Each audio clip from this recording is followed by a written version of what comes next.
অবশেষে টাইগার ওপেনারদের ব্যাটে 4 ছক্কার মেলা। তানজিদ তামিম, সৌম্য সরকার দুই ওপেনারই তুলে নিলেন দাপুটে 50। তামিম সেঞ্চুরির দিকেও এগিয়ে গেলেও সেটা অবশ্য পূরণের সৌভাগ্য হয়নি। তবে দলের হাল ধরে ঠিকই জয়ের পথ দেখান। তামিম সৌম্যর এমন দাপুটে ব্যাটিংয়ের ওপর ভর করে বড় জয় পায় বাংলাদেশ। সিরিজ হারের পর অবশ্য হোয়াইট ওয়াশের লজ্জা থেকে রক্ষা পাওয়া গেল। জিম্বাবুয়ের দেওয়া 200 রানের লক্ষ্যে ব্যাটিংয়ে নামে বাংলাদেশ। তানজিদ তামিম ও সৌম্য সরকার দলের হাল ধরেন শক্ত হাতে। আগের 2 ম্যাচে ব্যাটিং বিপর্যয় ঘটলেও এবার আর এই 2 ওপেনার সেটা হতে দেননি। কোনো উইকেট না হারিয়েই বাংলাদেশ পেরিয়ে যায় 50 রানের গণ্ডি। 100 রানের মাইলফলক স্পর্শ করতেও আর কোনো উইকেট হারাতে হয়নি। তানজিদ তামিম ও সৌম্য সরকার দুজনই তুলে নেন দাপুটে 50। বাংলাদেশ এগিয়ে যায় দিশেহারা দশা জিম্বাবুয়ের। 151 রানে গিয়ে ভাঙে টাইগারদের ওপেনিং জুটি। ততক্ষণে অবশ্য জয়ের ভিত পেয়ে যায় বাংলাদেশ। সৌম্য 82 বল খেলে 6-4 ও 2 ছক্কায় করেন 69 রান। তার পার্টনার তামিম তাকেও ছাপিয়ে যান। তামিম সৌম্যর এমন ব্যাটিংয়ের দিনে জয় পেতে সমস্যা হয়নি টাইগারদের। ফলে সিরিজ হারলেও হোয়াইট ওয়াশ থেকে রক্ষা পায় বাংলাদেশ। সিরিজ হারানোর পর শনিবার হোয়াইট ওয়াশ এড়ানোর লক্ষ্যে মাঠে নামে বাংলাদেশ দল।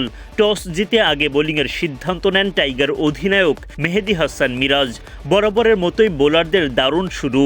ইনিংসের 6ষ্ঠ ওভারে দলকে প্রথম উইকেট এনে দেন একাদশে ফেরা শরীফুল ইসলাম। বেন কারান ফিরে যান 13 বল খেলে মাত্র 2 রান করে। জিম্বাবুয়ের দলীয় 12 রানে প্রথম উইকেট তুলে নেয় বাংলাদেশ। পরের ওভারে আঘাত হানেন আরেক পেসার তাসকিন আহমেদ। তাসকিন স্বীকার করেন স্বাগতিকদের অপর ওপেনার বেন বেনেটের উইকেট। 19 বল খেলে 1 বাউন্ডারিতে 6 রান করতে পারেন তিনি। 17 রানে দ্বিতীয় উইকেট পেয়ে যায় বাংলাদেশ। ক্রেগ আরভিনকে নিজের দ্বিতীয় শিকারে পরিণত করেন শরীফুল ইসলাম। 20 বল খেলে 5 রান করতে পারেন আরভিন। 27 রানে 3 উইকেট হারিয়ে চাপে পড়ে জিম্বাবুয়ে। উঠতে থাকে বাংলাদেশ। জিম্বাবুয়ের চতুর্থ উইকেটের পতন ঘটে তাসকিন আহমেদের হাত ধরে। ইনোসেন্ট কাইয়া সাজঘরে ফেরেন 67 বলে মাত্র 25 রান করে। সিকান্দার রাজাকে সুবিধা করতে দেননি স্পিনার তানভীর ইসলাম। 25 বল খেলা রাজা করেন 11 রান। 107 রানে 5 উইকেটের পতন ঘটে জিম্বাবুয়ের। মাদান থেকে বিদায় করে বাংলাদেশকে 6ষ্ঠ উইকেট এনে দেন শরীফুল ইসলাম। কিন্তু মাদেভেরের দাপুটে ব্যাটিংয়ে এগিয়ে যেতে থাকে জিম্বাবুয়ে। 75 রান করা মাদেভেরের উইকেট তুলে নেন তানভীর ইসলাম। রান আউটে বিদায় নেন ওয়েলিংটন মাসাকাজ্জা।